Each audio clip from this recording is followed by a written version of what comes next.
कि अर्जुन के पास 1 साल से अधिक समय से था और वह इसे अच्छे से जानता था। क्या उसने पहले एक काले पत्थर को नहीं पाया था और यह कोई किताब नहीं थी? क्या कोई पुरानी कछुआ अपनी खाल उतारकर सांप बन गया था?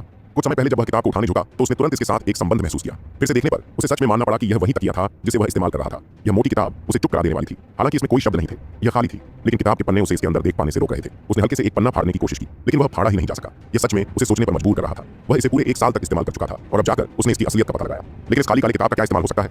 उसने किताब की पूरी जांच की और फिर भी कुछ नहीं मिला। रहस्यमय। अर्जुन ने किताब का पहला पन्ना पलटा और उसमें कुछ भी नहीं था। खाली पन्ने को घूरते हुए उसने देखा कि कुछ बदलाव हो रहा था। फिर उसने महसूस किया कि पन्ने में कुछ बदलाव हुआ था। उसी अजीब उपस्थिति का एहसास फिर से हुआ जो उसने अपने स्वप्न में एक सुनसान स्थान में महसूस की थी। एक पंक्ति सोने के रंग में लिखी हुई थी। खून लिया गया, सोने का शरीर उतरा। कोई चमत्कार नहीं, बल्कि एक सोने का अमर। ये शब्द अर्जुन की आत्मा में गहरे तक समा गए और उसने किताब को जोर से बंद कर दिया। उसके शरीर में कंपी दौड़ गई। गहरी सांस लेकर उसने खुद को कुछ शांत किया।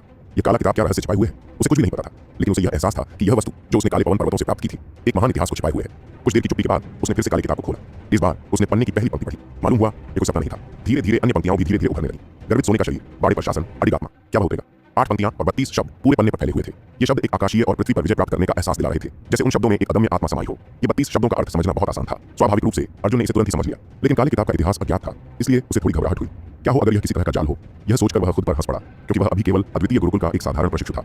कोई उसकी इतनी परवाह क्यों करेगा कि उसके लिए जाल बिछाए? आखिर कुछ पंक्तियों को पढ़कर और उनके अर्थ को समझते हुए उसे एहसास हुआ कि यह काले पत्थर का तकिया किताब में क्यों बदला होगा। यह निश्चित रूप से आज रात के उसके स्वप्न से जुड़ा था। 1 साल से अधिक समय तक यह तकिया बिना किसी बदलाव के वैसा ही रहा, लेकिन आज अचानक यह एक किताब में बदल गया। इन दोनों घटनाओं का आपस में गहरा संबंध होना ही चाहिए। क्या यह उसकी खुद की परिवर्तनशीलता थी जिसने इस काले पत्थर के तकिए को बदल दिया? अगर यह किताब मेरे कारण प्रकट हुई है तो इसका जन्म मेरे लिए ही हुआ है। इसका मतलब यह है कि मैं ही इस काली किताब का असली स्वामी हूँ। यह सोचकर अर्जुन ने अब और संकोच नहीं किया। किताब में साफ साफ लिखा था कि इसे सक्रिय करने के लिए उसे अपना खून टपकाना होगा।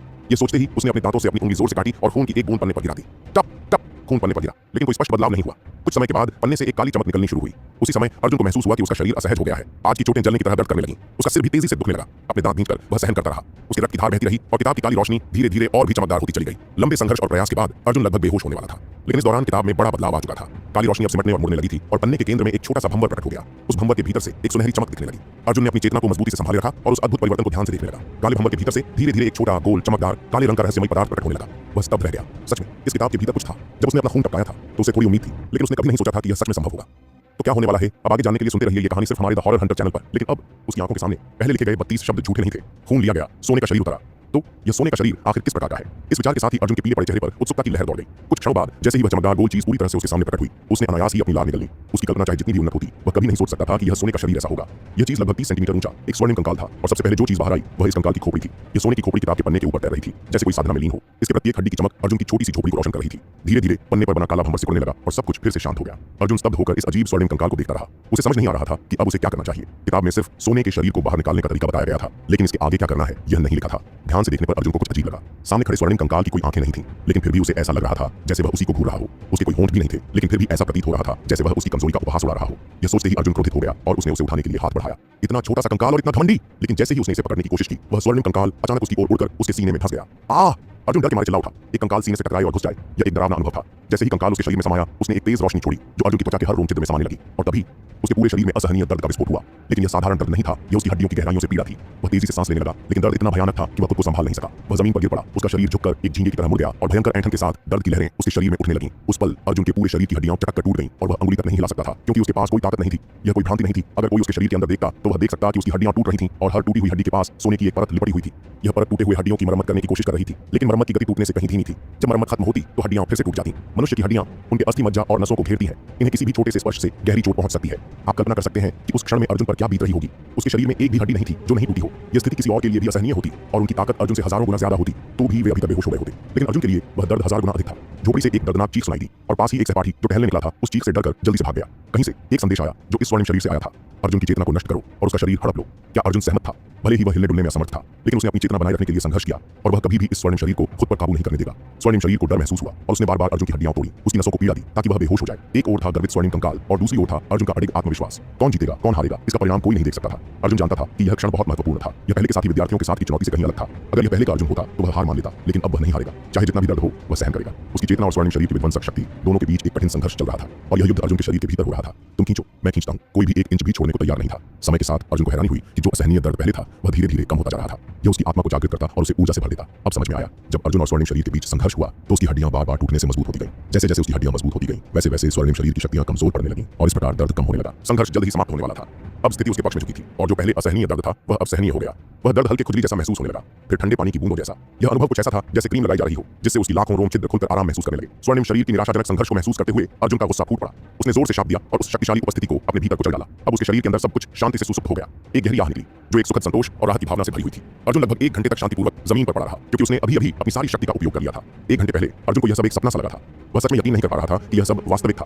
चुपचाप उसने खुद को घूंसा मारा और दर्द महसूस किया। आखिरकार यह क्या है? इस काले किताब का इतिहास क्या है? उसने नकारात्मकता में बड़बड़ाते हुए कहा। जब तक उसका दिल धीरे धीरे धड़कना बंद नहीं हुआ, उसने अचानक महसूस किया कि वह पहले से कुछ अलग हो चुका था। पहले वह 3 अच्छे भोजन नहीं कर पाता था और हर 5 दिन में उसे पिटाई झेलनी पड़ती थी, जिससे उसकी हड्डियां कमजोर हो गई थीं। लेकिन अब उसने साफ महसूस किया कि उसकी हड्डियां अब ऊर्जा से भरपूर थीं। एक हलचल सी महसूस हो रही थी जो उसके शरीर के अंदर और बाहर धीरे धीरे फैल रही थी, और वह दर्द जो पहले उसे असहनीय लगता था अब महसूस नहीं हो रहा था। यह समझकर अर्जुन ने जल्दी से अपनी बाहें चढ़ाई और कपड़े खोले। ध्यान से देखा तो पाया कि उसके शरीर पर अब कोई चोटें और घाव नहीं थे।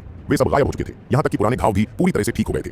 अर्जुन ने महसूस किया कि उसका शरीर अब बिल्कुल नए पैदा हुए बच्चे जैसा था, बिना किसी घाव के, पूरी तरह से स्वस्थ। जो जगह पहले घावों के निशान थे वह रगड़ते ही मर चुकी त्वचा गिर गई और उसके नीचे की नरम त्वचा खुल गई, बिल्कुल एक बच्चे जैसी, लेकिन उससे भी ज्यादा स्वस्थ।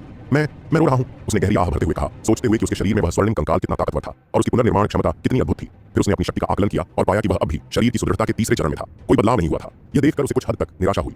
नदियां और कथाएं जिनके बारे में केवल अंदरूनी लोग ही जानते थे, अर्जुन ने बचपन में बहुत सुनी थी। उसे यह पता था कि इस दुनिया में बहुत से लोग ऐसे होते हैं जो असाधारण ताकत पा सकते थे और प्रसिद्ध हो सकते थे, लेकिन आखिरकार यह केवल एक कहानी थी। कितने लोग वास्तव में खुश हो पाते हैं और ऐसी किस्मत पाते हैं इस दुनिया में? वे बड़े बड़े आचार्य और विशेषज्ञ जिनकी ताकत बहुत अधिक होती है, वे भी अपनी जमीन से बंधे रहते थे और अंतिम समय में उत्तराधिकारी की तलाश करते थे। क्या ऐसा चमत्कारी घटनाएं होती हैं? लेकिन वही समस्या अब अर्जुन के साथ घटित हो चुकी थी। वह काला किताब जो उसकी समझ से बाहर था, निश्चित रूप से बहुत पुरानी और रहस्यमयी थी, और वह स्वर्णिम कंकाल जो उसके शरीर में था वह बिना किसी संदेह के असाधारण था। इसे अर्जुन का सौभाग्य कहा जा सकता था या फिर इसे उसकी किस्मत भी कहा जा सकता था। काले किताब के पहले पृष्ठ पर लिखी 4 पंक्तियां, गर्वित स्वर्णिम शरीर, बाड़े प्रशासन, अडिग आत्मा, क्या वह उतरेगा?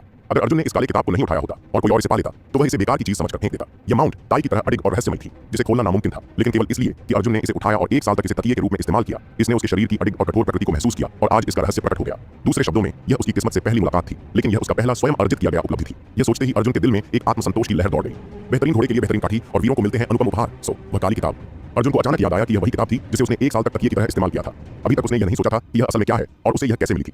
अभी वह इस बारे में सोच ही रहा था और तभी काले किताब ने खुद को प्रकट कर दिया और झटके से बंद होकर जमीन पर गिर गई। अर्जुन हक्का बक्का रह गया। उसने किताब को उठाया और गहरी सोच में पड़ गया। फिर एक विचार उसके मन में आया। जैसे ही उसने अपने हाथ को थोड़ा हिलाया, किताब अचानक गायब हो गई और जब उसने दोबारा कोशिश की तो किताब फिर से प्रकट हो गई। यह दृश्य किसी जादू की तरह था। अर्जुन का चेहरा बेहद गंभीर हो गया, क्योंकि वह सच में महसूस कर सकता था कि यह काली किताब केवल उसके एक विचार मात्र से उसके शरीर में समा सकती थी। क्या यह किताब आत्मा पत्थर से बनी हो सकती है? यह सोचते ही वह खुद ही डर गया। आत्मा पत्थर, यह एक पौराणिक रत्न माना जाता था। कहा जाता है कि जब लाखों भूत प्रेत किसी अथाह गहरी खाई में इकट्ठा होते हैं और असंख्य मानव ऊर्जाओं के बल से तब यह बनना शुरू होता है। किंवदंती है कि यह पत्थर लाखों आत्माओं के दुख दर्द को अपने भीतर समेटे रहता है। इस काले पत्थर के भीतर करोड़ों जीवन की पीड़ा कैद है। कोई जीवित व्यक्ति इसके अंदर प्रवेश नहीं कर सकता और वहां घास तक नहीं उग सकती। यह शब्द कुछ अतिरंजित लग सकते हैं, लेकिन एक आत्मा पत्थर के आकार में 3.5 सेंटीमीटर x 3.5 सेंटीमीटर बनने के लिए कितनी जानों की बलि दी जानी पड़ी होगी। इस पौराणिक पत्थर का निर्माण वास्तव में बेहद निर्दयी और रक्त था। इसके निर्माण के दौरान इसके आसपास की हर एक जिंदगी चंद सेकंड्स में समाप्त हो जाती और इसका निर्माण समय भी अतुलनीय था। इसका निर्माण 1000 साल या फिर उससे भी ज्यादा समय ले सकता था, यहाँ तक कि शायद 10,000 साल भी। निर्माण की प्रक्रिया को छोड़ दें तो यह आत्मा पत्थर एक सर्वोत्तम खजाना माना जा सकता है। इसकी एक विशेष क्षमता है, यह किसी के शरीर से जुड़ सकता है और साथ ही एक आयाम खोल सकता है। यह आयाम बेहद लचीला होता है और चीजों को उसमें संग्रहित करना कोई मुश्किल काम नहीं होता। हालांकि अर्जुन अभी सिर्फ एक परीक्षा शिष्य था, जो कि एक साधारण पद था, फिर भी उसके अनुभव कम नहीं थे। आत्मा पत्थर की पौराणिक कहानियां उसे बचपन से ही सुनने को मिल चुकी थीं और उसे इस पत्थर के बारे में काफी जानकारी थी। जब उसने इस काले किताब को प्राप्त किया था तो उसने इस बारे में ज्यादा नहीं सोचा था। वह सोचता रहा कि यह किताब उसके शरीर में कैसे समाई और वह स्वर्णिम कंकाल जो किताब से निकला उसने इसे कैसे पहचाना। लेकिन अब वह यह पहचान पाया कि यह पत्थर सचमुच आत्मा पत्थर था। उसकी आंखों में पसीना छलक आया। आत्मा पत्थर वह चीजें होती हैं जो किंवदंतियों में थीं, जो दुनिया से लगभग नष्ट हो चुकी थीं। अर्जुन को यह विश्वास ही नहीं हो रहा था कि वह एक आत्मा पत्थर से सीधे सामना कर रहा था, और वो भी इतनी बड़ी मात्रा में। किंवदंतियों में कहा जाता था कि एक आत्मा पत्थर का आकार केवल 3.5 सेंटीमीटर x 3.5 सेंटीमीटर तक होता था और इस आकार में भी यह किसी की अनमोल संपत्ति हो सकती थी। लेकिन अर्जुन के सामने जो पत्थर था वह किसी किताब के रूप में था, जिसका आकार 30x 7 सेंटीमीटर था। उसका मूल्य अनुमान से बाहर था। अगर यह खबर बाहर फैलती तो शायद पूरी हर्षवर्धन साम्राज्य की सेनाएं इस किताब को हासिल करने के लिए टूट पड़ती और किसी साधारण मार्शल स्कूल के पास तो यह चीज कभी नहीं आती। अर्जुन ने अपनी हाथों में गर्माहट महसूस की। वह डर महसूस कर रहा था, लेकिन यह खजाना उसके शरीर के अंदर था और यह उसे खतरों से बचा रहा था। अपने शरीर में यह खजाना छुपाए हुए अर्जुन तुरंत अपनी झोपड़ी में वापस लौट गया। वह हल्के से कदम रख रहा था और उसका दिल तेजी से धड़क रहा था। वह दिन ब दिन अधिक उत्तेजित और असुरक्षित महसूस करने लगा था। अभी उसकी ताकत बहुत कम थी तो वह इस खजाने की रक्षा कैसे कर सकता था? भले ही काली किताब को वह अपने शरीर में समाहित कर चुका था और इसे ढूंढने का मौका कम था, फिर भी उसका दिल शांत नहीं हो पा रहा था। केवल अभ्यास, केवल शक्तिशाली ही अपना खजाना बचा सकते हैं। यह सोचकर अर्जुन का चेहरा शांत हो गया। उसने 3 साल पहले की घटना को याद किया। वह अपने किसी सहाय के बिना ही इस गुरुकुल में आया था। वह क्यों आया था? केवल अभ्यास और शक्ति पाने के लिए। अर्जुन के हाथों में वह किताब थी जिसमें पहला पृष्ठ स्वर्णिम शरीर के बारे में लिखा था। भले ही उसे अभी इसका उपयोग नहीं समझ आया, लेकिन वह जानता था कि यह बेकार नहीं हो सकती। किताब के और भी पृष्ठ थे, तो क्या यह केवल गोल्डन बॉडी तक ही सीमित था? हालांकि अर्जुन इस वर्ष केवल 15 वर्ष का था, लेकिन बीते 3 वर्षों के कठिन अनुभवों ने उसे अपने समकक्षों की तुलना में कहीं अधिक परिपक्व बना दिया था। इन्हीं अनुभवों ने उसके भीतर एक अडिग स्वभाव को जन्म दिया था। जब वह शांत हुआ तो अपने बिस्तर पर बैठकर उसने ध्यानपूर्वक उस पुस्तक के पहले पृष्ठ को पढ़ना शुरू किया। पहले पृष्ठ को देखने के बाद जब उसे कुछ असामान्य नहीं दिखा तो उसने दूसरा पृष्ठ पलटा। पिछले अनुभवों के कारण उसके क्रियाकलाप अब अधिक स्वाभाविक और जानकार व्यक्ति जैसे लग रहे थे। तभी अर्जुन की आंखें धीरे धीरे बड़ी हो गई, क्योंकि काले पृष्ठों पर सुनहरे अक्षर उभरने लगे। गौरवशाली स्वर्ण शरीर, तपस्या का रहस्य, कुछ समय पहले उसका मनोबल गिरा हुआ था, लेकिन अब वह उत्साह से भर उठा। जैसा उसने अनुमान लगाया था, हर पृष्ठ में कुछ न कुछ छिपा हुआ था। बिना किसी देरी के अर्जुन का पूरा ध्यान पुस्तक के दूसरे पृष्ठ पर केंद्रित हो गया। अचानक सुनहरे अक्षर पृष्ठों से निकलकर मछली की तरह हवा में तैरते हुए अर्जुन के मस्तिष्क में प्रविष्ट हो गए। उनके प्रकाश ने उसके चारों ओर के अंधकार को एक पल के लिए रोशन कर दिया और फिर गायब हो गया। इसके बाद अर्जुन को महसूस हुआ कि उसके मस्तिष्क में एक नई जानकारी भर गई है। यह सभी ज्ञान उसी सुनहरी रोशनी के कारण अर्जित हुआ था। अपने हृदय को शांत करते हुए अर्जुन ने अपनी आंखें बंद की और उस जानकारी को आत्मसात करने लगा। दरअसल उसे इसे समझने या आत्मसात करने की आवश्यकता नहीं थी। जब ये अक्षर उसके मस्तिष्क में अंकित हुए तो वह स्वाभाविक रूप से उनके अर्थ को समझने में सक्षम हो गया। यह एक तरह की संपूर्ण समझ थी। तो यह है तपस्या का रहस्य, अर्जुन ने बुदबुदाया, क्योंकि उसने पाया कि यह एक विशेष मुट्ठी तकनीक थी। यह दिखने में साधारण लग सकती थी, लेकिन वास्तव में यह अत्यंत कठिन थी। इसे करने के लिए कुछ सख्त नियम थे। यह तकनीक अत्यधिक गूढ़ थी और इसे सीखने के लिए व्यक्ति को उगते हुए सूरज की दिशा में पूर्व की ओर मुख करके अभ्यास करना पड़ता था। इसका अर्थ था कि इसे प्रतिदिन केवल आधे घंटे तक ही अभ्यास किया जा सकता था। वर्तमान में रात थी, अतः उसे कम से कम 5-6 घंटे प्रतीक्षा करनी पड़ती। यह सोचकर अर्जुन को थोड़ी खींच हुई, क्योंकि उसने पूरे दिन कठिन परिश्रम किया था और केवल एक सूखा रोटी का टुकड़ा खाया था। लेकिन इसके बावजूद उसने एक अनमोल खजाना प्राप्त कर लिया था, जिससे उसका मन उल्लास से भर उठा।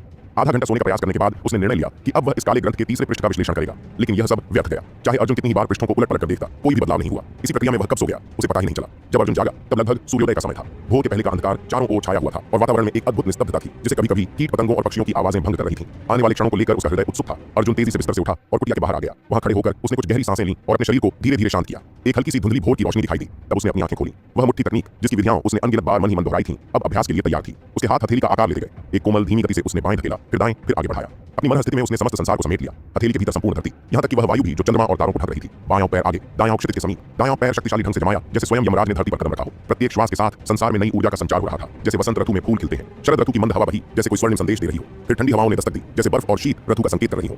अर्जुन की दृष्टि गंभीर होती गई। धीरे धीरे उसकी मुट्ठियां भारी शिलाओं पर टिकने लगीं, लेकिन शिला में कोई हलचल नहीं हुई। एक तेज ध्वनि के साथ अर्जुन का चेहरा पीला पड़ गया। वह अचानक लड़खड़ाया और लगभग घुटनों के बल गिर पड़ा। मन ही मन सैकड़ों बार अभ्यास करने के बाद उसे यह बोध हुआ कि यह साधारण मुट्ठी कला नहीं थी, बल्कि यह एक दिव्य तपस्या थी। अर्जुन को उम्मीद नहीं थी कि यह ग्रंथ इतना रहस्यमयी और कठिन शरीर संवर्धन तकनीक समेटे होगा। कुछ ही क्षणों के अभ्यास में अर्जुन को ऐसा महसूस हुआ कि पूरी दुनिया का भार उसके कंधों पर आ गया है। लेकिन साथ ही उसे यह भी आभास हुआ कि इस दबाव में रहते हुए वह समस्त सृष्टि को महसूस कर सकता है। यह तपस्या मात्र एक युद्ध कला नहीं थी, बल्कि यह एक दिव्य परिवर्तन और संसार के नियमों की साधना थी। यह अभ्यास संघर्ष, आनंद, पीड़ा और उतार चढ़ाव से भरा था। एक धीमी गति से किया गया पंच या किक भी इस ब्रह्मांड की ऊर्जा को प्रभावित कर सकता था, क्योंकि इसमें गहरे रहस्य निहित थे। जब उसने छठी बार हथेली का प्रहार किया तो उसे 3 चरण आगे बढ़ने पड़े। यह परिणाम उस ग्रंथ में लिखे गए मूल परिणाम का मात्र 1% था। फिर भी इसे बनाए रखना अत्यंत कठिन था। अचानक उसकी रीढ़ से एक अजीब सी ध्वनि निकली, जिससे उसे लगा कि शायद उसकी रीढ़ की हड्डी टूट गई हो। उसने तुरंत खुद का निरीक्षण किया, लेकिन पाया कि उसकी पीठ में हल्का सा दर्द था। यह कोई गंभीर चोट नहीं थी। अपने मन को दृढ़ करते हुए अर्जुन ने पुनः तपस्या के नियमों के अनुसार अभ्यास प्रारंभ किया। क्योंकि अर्जुन मानसिक रूप से पूरी तरह तैयार नहीं था, उसका मन एक क्षण के लिए भ्रमित हो गया। अपनी चेतना को साफ करने के लिए उसने अपनी सांस रोक ली। धीरे धीरे अपनी मुट्ठियों की गति को नियंत्रित करते हुए अर्जुन ने फिर से वह एकाग्रता प्राप्त कर ली, जो इस अभ्यास के लिए आवश्यक थी। फिर उसके शरीर से कुछ अस्पष्ट अनुभूतियां प्रकट होने लगीं, जिनके अर्थ को समझना उसके लिए कठिन था। इतना ही नहीं, जैसे जैसे वह अपनी मुद्रा को पूर्ण कर रहा था, उसकी मुट्ठी पहले से अधिक भारी महसूस हो रही थी, जैसे वह समुद्र की गहराइयों में डूब रहा हो। कठिनाइयां बढ़ीं, लेकिन इसके साथ ही सुधार भी हुआ। कड़क जैसी आवाजें सुनाई देने लगीं। अर्जुन के हर एक्शन से उसकी हड्डियां पटाखों की तरह चटकने लगीं। असहनीय पीड़ा उसके शरीर में भर गई, लेकिन उसने हार नहीं मानी। इस क्षण उसकी दृढ़ता स्पष्ट रूप से झलक रही थी। पलक झपकते ही अर्जुन ने महसूस किया कि उसके हाथ पैर कांप रहे थे, जैसे उन्हें बुरी तरह पीट दिया गया हो। उसे लगा मानो पूरा आकाश और धरती उसके शरीर पर भारी पड़ रहे हों, लेकिन उसने अपने संकल्प को नहीं छोड़ा। अचानक एक गर्माहट उसके शरीर में प्रवाहित हुई और उसकी पीड़ा कुछ क्षणों के लिए कम हो गई। उसके आत्मविश्वास को एक नई ऊर्जा मिली और उसने फिर से अभ्यास शुरू कर दिया। उसे यह भलीभांति समझ आ गया था कि यह प्रभाव स्वर्ण अस्थि संरचना के साथ एक रूप होने के कारण उत्पन्न हुआ था। आखिरकार ये दोनों चीजें एक ही स्रोत से आई थीं। सामने सूरज उग रहा था और गुरुकुल के एक सुदूर कोने में एक पसीने से लथपथ युवक खड़ा था। पूरी निष्ठा से अभ्यास कर रहा था, धीमे धीमे अपनी मुट्ठियां चलाते हुए अपने भविष्य की खोज में लगा हुआ था। आधा घंटा बीतने के बाद अर्जुन ने अचानक अपने शरीर को हल्का महसूस किया। अब उसे अपने शरीर पर वह भारी दबाव महसूस नहीं हो रहा था। इस क्षण वह इस कला का और अभ्यास जारी नहीं रख सकता था। ग्रंथ में स्पष्ट रूप से लिखा था कि इस तकनीक का अभ्यास केवल सूर्योदय के समय प्रतिदिन आधे घंटे तक ही किया जा सकता है। अर्जुन की सारी ऊर्जा समाप्त हो गई थी और वह जमीन पर गिर पड़ा। उसने एक गहरी सांस ली और उसके श्वास के साथ बैंगनी ऊर्जा निकली और हवा में विलीन हो गई। एक ही क्षण में वह तरोताजा और ऊर्जावान महसूस करने लगा। एक पल के लिए वह अवाक रह गया। वातावरण की अनुभूति, उसने सोचा। अब वह वातावरण को महसूस कर सकता था। इसका अर्थ था कि उसने तपस्वी शरीर के तीसरे चरण को पार कर लिया था और अब वह चौथे चरण में प्रवेश कर रहा था। यह खबर उसके लिए अत्यंत हर्षजनक थी। जब से उसने अद्वितीय गुरुकुल में प्रवेश किया था, उसे इस तीसरे चरण तक पहुंचने में 3 वर्ष लग गए थे, लेकिन केवल 30 मिनट के अभ्यास से इस रहस्यमयी शारीरिक तपस्या तकनीक ने उसे चौथे चरण में पहुंचा दिया।